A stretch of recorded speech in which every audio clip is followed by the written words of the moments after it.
Boa tarde, pessoal. Bom, eu sou a Michelle Mieco, da Ajinomoto, e eu vou fazer uma apresentação. A gente vai falar um pouquinho sobre e-commerce B2B na indústria. Dá para ouvir? Tá tudo certo com o som? Mais perto assim? Ah, beleza. Bom, a nossa agenda, eu vou fazer uma introdução, apresentar um pouquinho a Ajinomoto do Brasil, falar sobre a evolução de e-commerce B2B na indústria e distribuidores, falar a importância da integração de sistemas e pessoas, e falar como é a relação com outros canais de venda. Bom, sou mãe da Cibele, também sou gerente de tecnologia responsável pelos projetos digitais da Ajinomoto do Brasil, mais especificamente dos e-commerces. Lá hoje a gente tem 3, eu cuido do pilar de tecnologia, a gente tem 2 de 2Cs, a loja ajinomoto.com.br, um outro de 2C que é o Aminovital, que é de um produto específico que é um suplemento para atletas de alta performance, e um B2B, que é o meu pedido, que é o que a gente vai falar mais aqui, tá? E eu também sou embaixadora do Comitê de Líderes de E-Commerce de São Paulo, que traz uma bagagem aqui, a gente faz discussões sobre e-commerce também. Meu LinkedIn está aqui, e as empresas que eu passei. De Magento, de que eu fiz só da Ingredientes Online, e na Ajinomoto, que a gente também tem a Magento lá também que a gente usa, tá?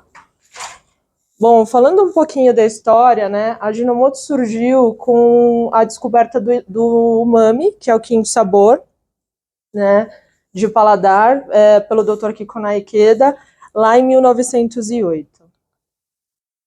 E aí ele fez a patente desse ácido glutâmico, que é responsável pelo umami, e aí conhecido como Ajinomoto, que significa essência do sabor, que é a origem da Ajinomoto, tá? Os aminoácidos, que é a base lá do que a gente produz, são as unidades que formam as proteínas, bem importante aí para a composição de músculos e órgãos, enfim. E aí no mundo, né, a gente está em 35 países e 121 plantas, com mais de 32 mil funcionários. E no Brasil a gente está desde 1956, com 4 unidades Fabris, em Limeira, Laranjal Paulista, Pederneiras, Valparaíso, e na capital paulista, aqui na Vergueiro, com 3 mil funcionários. Aqui são as marcas conhecidas, então nosso D2C tem, né, a gente tem esses produtos sendo comercializados, a Sazon, que provavelmente todo mundo conheça, né, e um Aminovital, que é um site à parte, porque é um produto específico, e no nosso B2B também são os produtos comercializados lá, com exceção do Aminovital.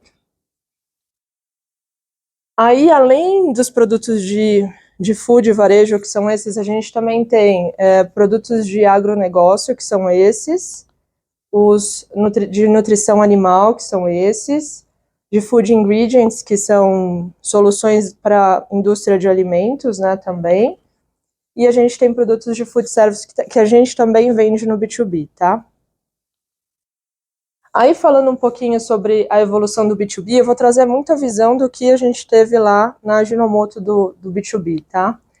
Aqui são os modelos. Aqui tem ponteira, né? Tem ponteira, será que pega aqui? Não, né? Não, melhor não, né? E agora? Será que aqui tem o mouse? Dá pra... Não, vou falar assim. Bom, enfim, no modelo 1 ali tem indústrias e varejistas, o B2B de indústria para varejistas. No modelo 2, a gente tem de indústria para distribuidores, né, e distribuidores para varejistas também.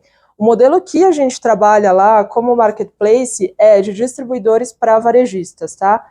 E aí no modelo 3, que seria indústria para atacadistas ou atacadistas para varejistas. A gente fez esse modelo aqui e trabalha como marketplace lá, tá? Falando de indústria, né, os distribuidores, que é o canal físico, é muito importante. E aí eles são regidos por algumas regras comerciais no físico e que a gente pensa muito de como transpor isso para o online, para o online funcionar também, né? Então, um dos pontos é o atendimento por região. Aqui em São Paulo a gente tem mais de um distribuidor, né? Porque, enfim, Zona Norte atende um distribuidor, Zona Sul outra. Quando vai para outros estados, a gente tem distribuidores que atendem, né, um estado inteiro, né? E o outro ponto importante é que as regras comerciais são definidas pela indústria, então eles precisam seguir essas regras comerciais. Aí falando dessa digitalização dos distribuidores, que é o formato que a gente escolheu, a gente tem esses distribuidores, eles atendem todos os nossos clientes, né? Então, distribuidor para cliente. Só que quando a gente vai para o online, a gente precisou escolher uma parte desses clientes.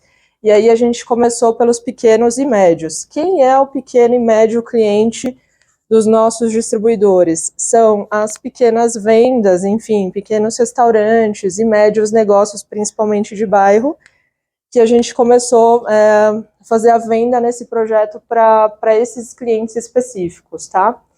E aí, as regras também comerciais são diversas. Quando a gente fala de um D2C, a gente tem uma tabela de preço só, né? E quando a gente vai para o B2B, a gente tem várias tabelas de preço, a gente tem várias formas de pagamento. E aí, olhando para uma cadeia de distribuidor, tem distribuidores que têm 600 variações de tabelas de preço. E quando a gente vai trazer isso para o digital, quem é, né, de definições ali de regras sabe a complexidade que é isso. Então, para o nosso caso aqui, a gente trouxe as mais comuns para, depois de uma evolução de projeto, a gente pensar nessa flexibilidade de trazer mais algumas opções, tá? E o outro ponto que eu acho importante também é o engajamento, porque esses distribuidores a gente fala de vendedores, né? Então, quando a gente vai concorrer com a nossa, né, se a gente cria alguma política ali comercial, que esses vendedores entendam que vão concorrer com esse canal digital, a gente não tem engajamento nem dos clientes, porque tem essa relação com os vendedores, e nem com a solução mesmo, né? Então, o que a gente encontrou de saída para fazer esse engajamento dos vendedores foi criar condições comerciais de que o vendedor do canal físico também se beneficie desse canal digital. Então, é uma saída ali para resolver. Não é uma saída específica da gente, a gente conversou com outras indústrias que já têm canais de B2B bem evoluídos, né? E também é algo que eles praticam para ter sucesso nesse canal, né?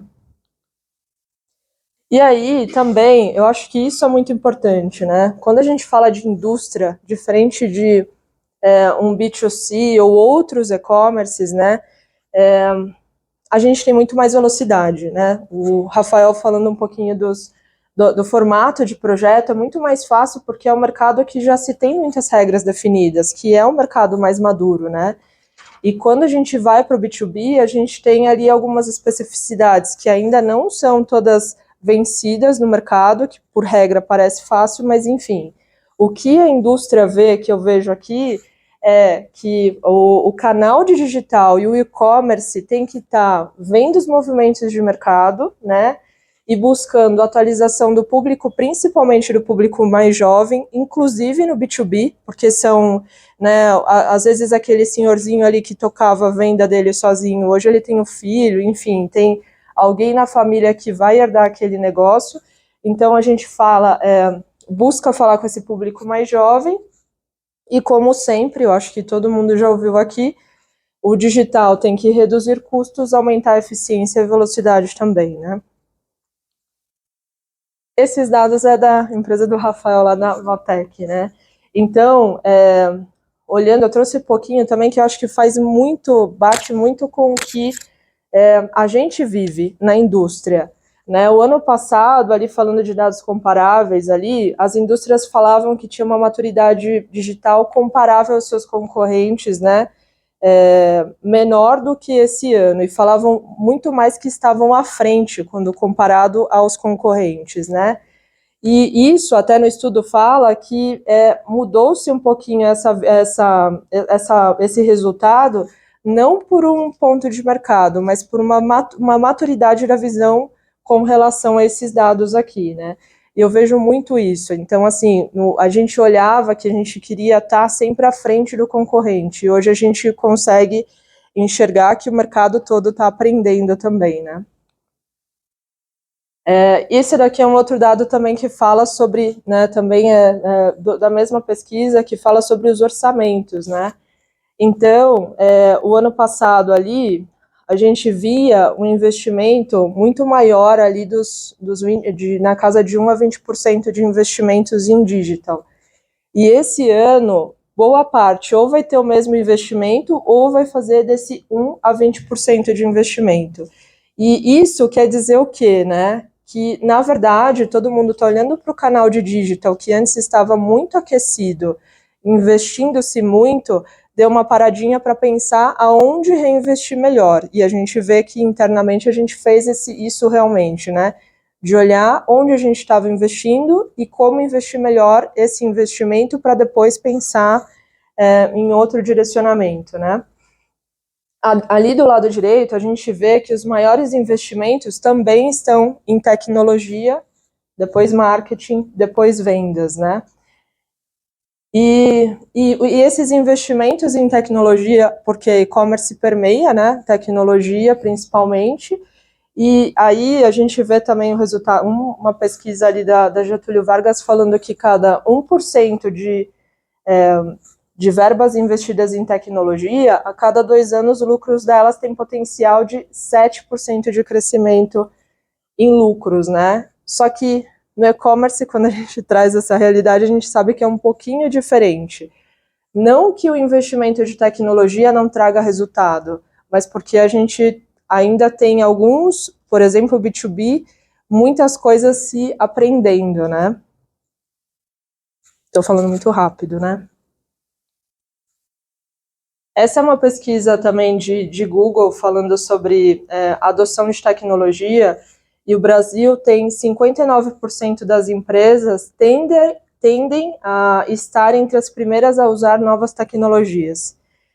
E isso, né, quando a gente fala para o B2B, que hoje poucas empresas ainda, né, as indústrias, eu vou falar de indústria especificamente, estão no B2B, a gente vê um percentual ainda pequeno, mas a gente tem esse outro dado que se contrapõe, né, com relação a isso.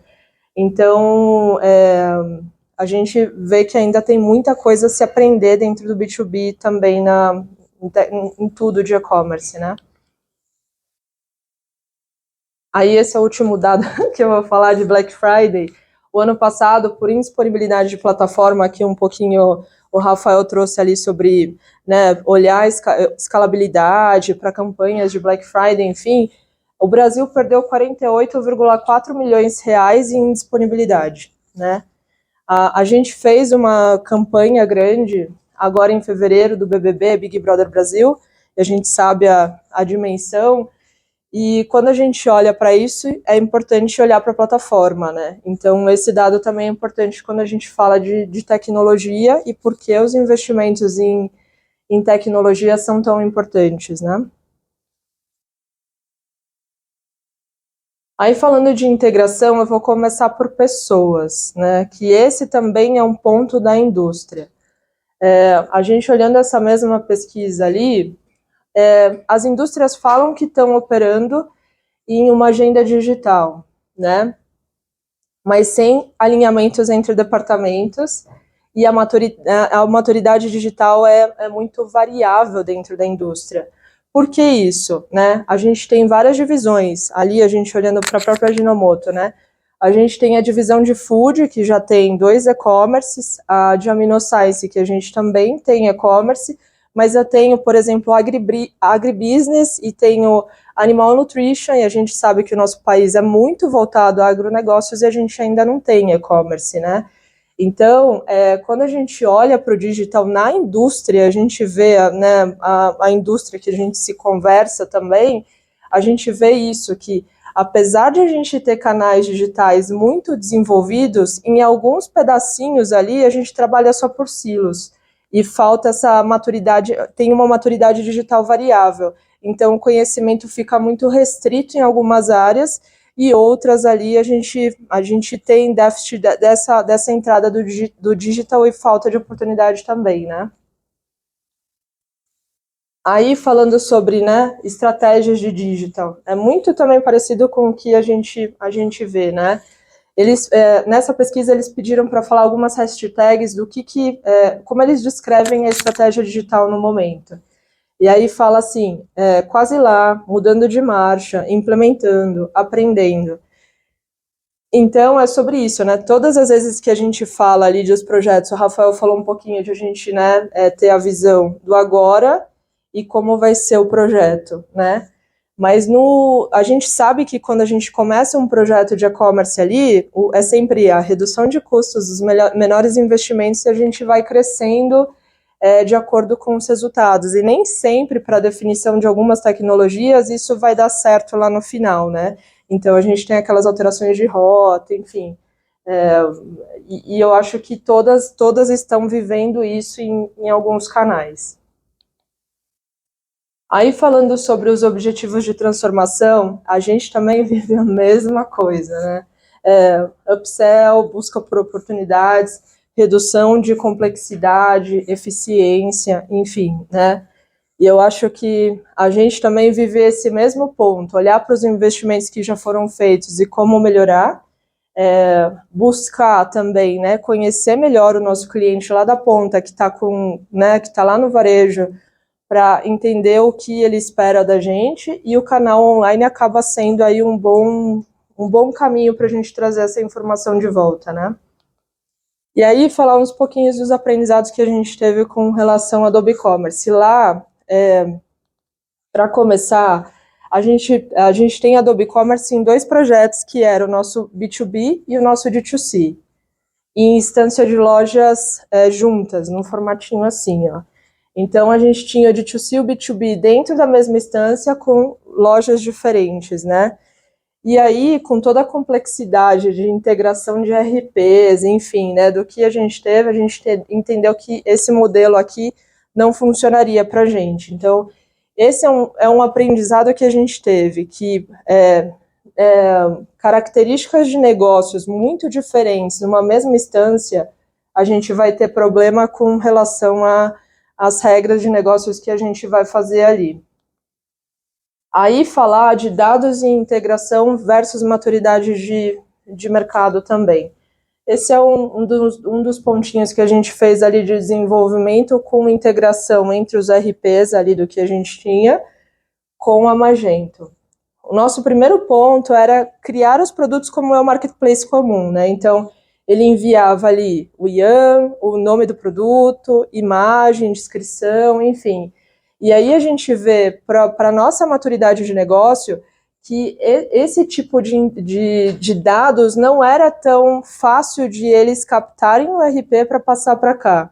Então, o que a gente fez? A gente fez ali uma sincronização de dados de IAM e a gente faz o enriquecimento de cadastro, porque o produto é nosso.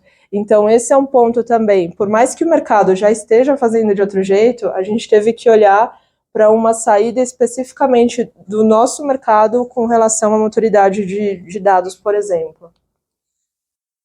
Aí, falando de front-end, UX, né?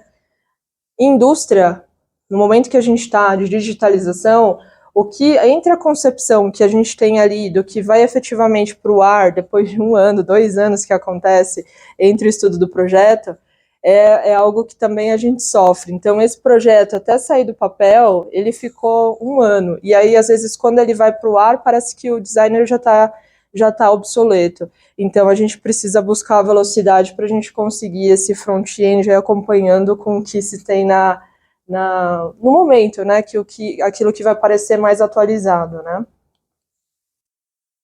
Aí, falando um pouquinho sobre fluxos e regras de negócio também, vou trazer um pontinho lá também dessa alteração de rota. A gente tinha as regras definidas por tabelas, né, de preço ali por cliente, enfim, clusterizadas por cliente ali por tabela de preço.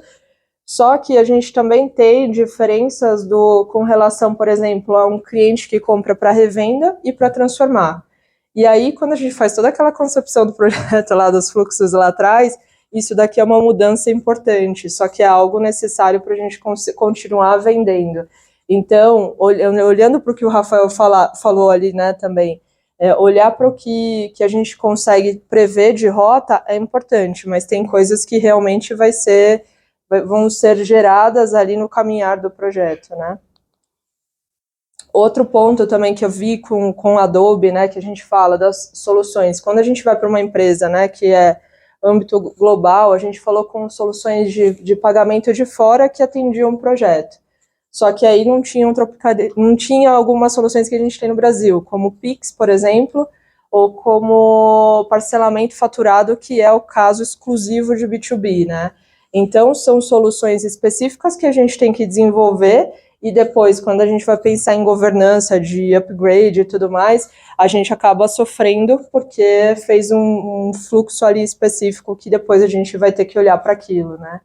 E falar da elasticidade para grandes campanhas, o que a gente aprendeu também é que apesar da Adobe Commerce ter toda a estrutura do Compatibility Tool, enfim, da matriz SWOT, de análise de segurança, a gente tem muitos módulos, né? E a gente desenvolve muita coisa. E aí parece lindo aquele upgrade que ele falou ali, mas eu não sei vocês, mas a gente sempre sofre nesses pontos, né?